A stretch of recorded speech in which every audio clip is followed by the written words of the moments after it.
फॅमिलीत बाबांनी तर सांगितलं होतं की मी फेल्युअर ॲक्सेप्ट करेन, शॉर्टकटने ॲक्सेप्ट करणार. It is okay to fail in life. मला आचरेकर सर सकाळी बोलवायचे. अबाउट एक 7:30च्या आसपास माझा सेशन सुरू व्हायचा.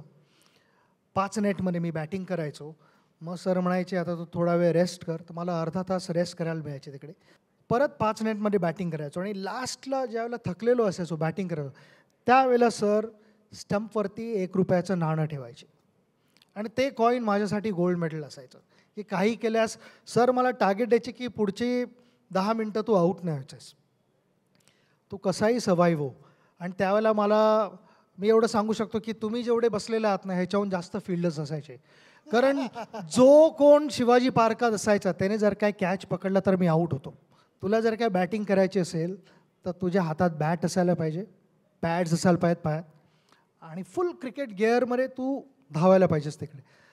आणि ज्यावेळेला तुम्ही मेंटली टफ असता त्यावेळेला बऱ्याच वेळेला बॉडीच्या काही काही वेळेला इनकेपेबिलिटीज असतात.